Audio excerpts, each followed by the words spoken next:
من در مدینه که بودم با فرزندان مجاهدین افغان در تماس بودم، در پاکستان هم که بودم در دانشگاه اسلامی اخبار جهاد برای من می آوردن. کتابی عبدالله عزام رحمت الله علیه، این شهید بزرگ که در زندگیش رو رها کرد با خانواده رفت به افغانستان هجرت کرد، درباره مجاهدین و قافله مجاهدین و شهدا میگه بعضی موقع قافله با فرماندهشون فدا میکردن، میرفتن برای قتال روس، جنگیدن با روس ها، کمونیست ها. 250,000 کماندو فرستاده بودن تو رو افغانستان مظلوم. میگه اون قافله گم میشد، یک ماه ما خبردار نمیشدیم ازش که چی شده. برنگشتم، دنبالشون میگشتیم، بعضی به اسارت گرفته شدن، بعضی کجا رفتن. میگو بعد از یک ماه قافله دیگه میفرستادیم. وقتی میرفتن برای جهاد از مسیر شاید 200 متر یک بوی گلاب، بوی لطیف خوش، بوی گل محمدی، بوی گلاب با نسیم خنک که به مشام قافله بعدی میخورد، دنبال بو میرفتن که جسد شدید، جسد اون مجاهد اونجا بشکستش داره تولید میشه.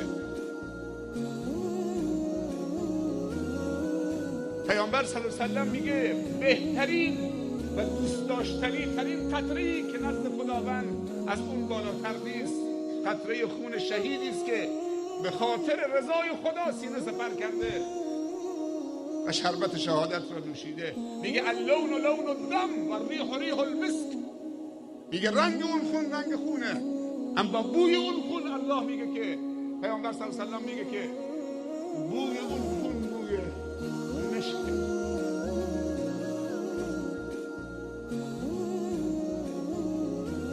من جا داره اینجا درباره یک پدر و مادر نمونه یاد بکنم. در محله ما خودمون در سورو 11 سال پیش 2 جوان با هم درگیر شدن، در شب به هم دیگه چاقو فرو کردن، تو کوچه افتاد، تو قلبش نزد، تو پاش زده بود، نمیخواست اونو بکشه، اما دست تقدیر اینطوری بود که تو پاش بزنه، بعد تو تاریکی میفته. اونا فکر کردن که رفته خونه، کسی بهش نرسیده، اون از بدنش رفته چه؟ به رحمت خدا رفته. اون طرفی که چاقو رو میزنه تو پاش دستگیر کردن، 10 سال زندان تو بندر عباس. علما و بزرگان قوم جمع شدیم، نه یک بار، تو این 10 سال هر چند مدت میرفتیم پیش مادر مقتول و پدر مقتول، آقای زاده یوسف و خانم پنیلو. پدرم، برادرم، مادرم، اون دیگه بر نمیگرده، شما رضایت بدید، شکر خدا بکنید. خیلی ممنون، جزاکم الله خیر. شکر خدا بکنید که بچه تو قاتل نبود که این همه منت بکشید. حالا بچه تو مقتول مظلومه، همه دعای خیرش میکنن، حق به جانب شماست، اما لذتی که در گذشت هست در انتقام نیست. شما عفو فرمایید. حالا 10 سال زندانه. حب انتقام خوب نیست. انسان‌های بزرگ حب انتقام ندارن. کسانی میخوان که رهبر جامعه باشن، بزرگ جامعه باشن، مدیریت بکنن جامعه بشری رو، نمیتونن حب انتقام داشته باشن. انسان‌هایی که حب انتقام دارن انسان‌های کوچکن، هرچند که به ظاهر بزرگ باشن. مگر در فتح مکه پیامبر نگفت اذهبوا فانتم الطلقاء؟ حتی نگفت بهشون که مسلمان بشید. هند و بخشید، هند جگرخوار که جگر حمزه رو به دندان گرفته بود و حمزه رو مسله کرده بود در غزوه احد.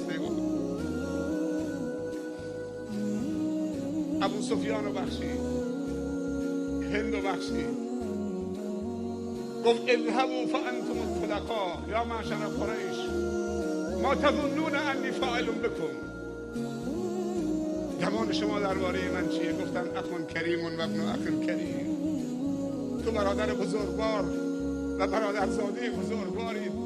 جز سخاوت و گذشت و عفو و بخشش چیز دیگه از تو سراغ ندارید. گفت برید همتون که آزادید، همتون رو بخشید.